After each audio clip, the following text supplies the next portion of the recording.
What is up, everybody? It's Tech A, and today I'm going to be doing a review on the Orochi V2, especially also just a video to see and give my opinion on if I still think that it's worth it or not in 2023. I bought this a couple months after it launched, and I haven't regretted it, so there's my short-term answer, but stick around because there's definitely more to come, obviously. This is the Rochi V2. It stood out for me for stood out to me for a couple different reasons. It doesn't scream to me Razer. It screams I'm an egg. uh, it's a really small mouse that's catered to medium to smaller hands, and if you're medium, you're going to be clawing this. However, if you're small, you could palm it. You can also claw it. You can get away with fingertips. It's versatile in its own way, but it is smaller. Uh, I think it's fine. My hands are somewhere in the middle between medium and small here. So in my hands, I can actually get away with palming it. I'm quite happy with palming it. However, some people aren't going to be, and I've heard that people are uncomfortable with this mouse. However, a lot of those people seem to just have big hands, big in hands. Besides that, I think it's nice in terms of build quality. I get no deck flexing, creaking, or anything like that on mine, and I've had it for a long time. I have heard a lot of people have issues with mouse 1 and 2 giving them issues after a while, but I guess it depends on how much you beat your mouse up or use it. Uh, I've been using it on and off, so I don't use it as a daily driver. However, I know some people are probably looking to do that. I think this is a perfect mouse for FPS, and that's it. In my full opinion, it's a versatile mouse that has a good sensor, has good ability to do things. However, this mouse feels right at home when you're playing FPS games that are faster, require more movement and stuff like that. It's perfect. On my weight scale, I'm getting with a triple A, at least the triple A I'm using, I'm getting about 69 to 70 grams. Uh, I've heard of people getting lower with mods. And with a double A that it comes with, I get over 80 grams. So if you want to talk about an uncomfortable mouse, use the mouse with the included battery and you'll know what I'm talking about. I think personally, the mouse feels extremely uncomfortable and unwieldy, especially for its smaller shape at such a higher weight. I feel like it's right at home. It's crazy that we live in a generation where um, people are upset or say that a mouse in the mid 60s to higher is now heavy and dense. It's crazy to me. I don't feel like it's any bad. I think 70 is like a perfect weight actually for me. And that's something that I can say about the Viper Ultimate that I actually really liked was that I found the weight to be almost just perfect. I love any mouse in the 70-gram weight. Don't get me wrong, I like lighter mice as well. I have a mouse that I use right here that is 59 to 60 grams exact, pretty much. Uh, and I really like lightweight mice. However, I've always felt like 70 was really good for certain mice. On the bottom here, you get PTFE feet, which I believe they are called Virgin PTFE, which are slightly better than PTFE. They're PTFE, man. The PTFE here feels a lot like the uh, Basilisk and the Viper Ultimates PTFE, and they're quite thicker, they're quite bigger, have more room. These things feel extremely good. They glide very nice. I haven't had any issues. I'm not a professional when it comes to knowing exactly um, what mouse feet are the best, but however, I can tell as a consumer if mouse feet are good or bad, and these are really good to me. There's also an extra PTFE ring around the sensor, which is nice. Speaking of the sensor, we've got razers of 5K, 18K, sensor, which, if you're not familiar with this, doing research, this is Razer's essentially equivalent of the Pixart 3335 sensor, which is still a really good sensor.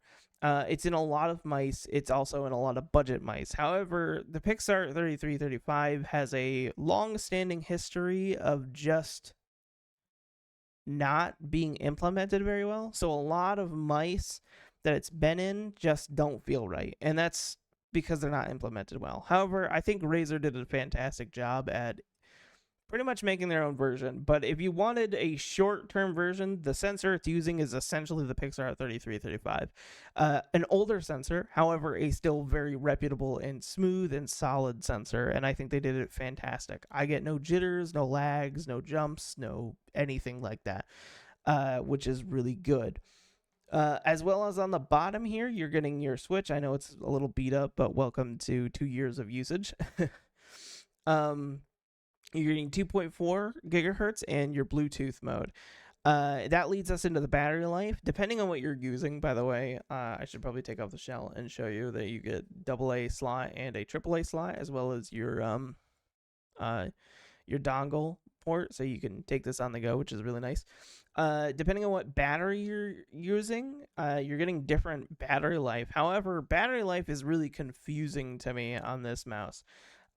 Some say many different things. When this mouse first launched, what I heard was that AA's were getting 80 hours of usage on Bluetooth, and then on 2.4 gigahertz, it was getting around 40. However, I've heard now a lot of people are getting up to the 200 hours or so with a AAA. I don't know what AAA they're using. I guess it depends on that. But if you're getting upwards of 200, you're gold. But I don't know much about battery life, but I do know this. I've been using this same battery for months, and I'm just now having to replace it. That's like 3 months on my count from my memory. That is insane. I haven't had to replace it on and off, and it's just great. It's better than, in terms of battery life, it's better than anything I've used on the Basilisk, or not Basilisk, but any other Razer product or any other gaming peripheral that I've used. Now I know now we have mice that are casually doing this, but in my experience, this mouse is just fantastic in terms of battery life, and you're not going to have an issue with it. There is something to note here, is that funny enough about the weight, we're going to jump back into that for a second. It says 60 grams. That's only without the battery, so don't believe them. They're lying to you.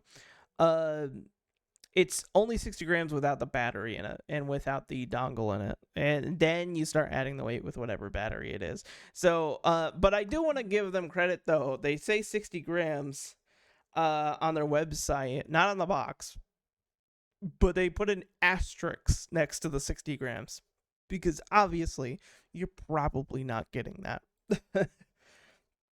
Actually, in fact, guaranteed you're not getting that. In terms of the buttons here, we're getting Razer's green switches. They're the Gen 2 switches. They feel really nice, very clicky, very crispy, solid switches. And on the side here, we're getting nice clicks as well. There is no post or pre-travel on my copy, even after all of this usage.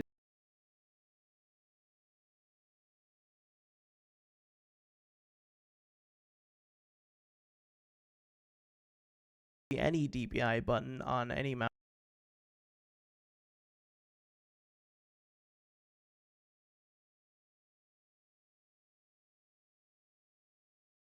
ever. And if you're wondering, I use 1600 DPI. That is my comfort zone. That is my level, whatever.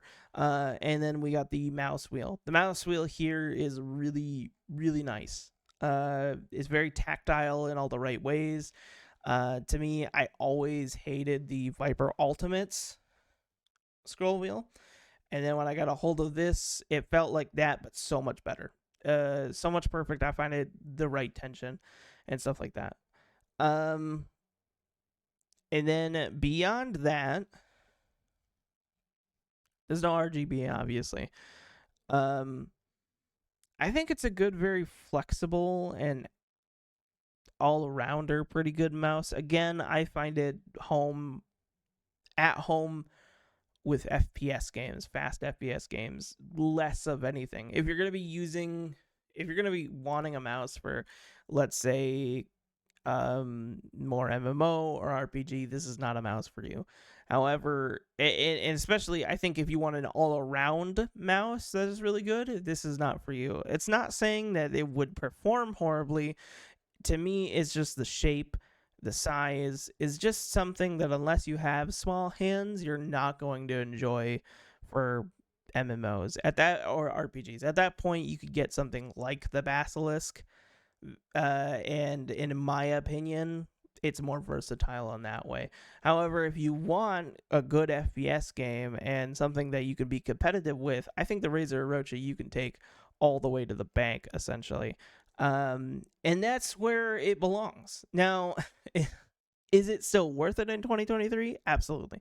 100%. Yes, I do know that there are other mice out there now, like the Fanatec Aria, which has a better sensor, and a lot of people are saying is the better version of this. There's also another mouse that is a lot like this.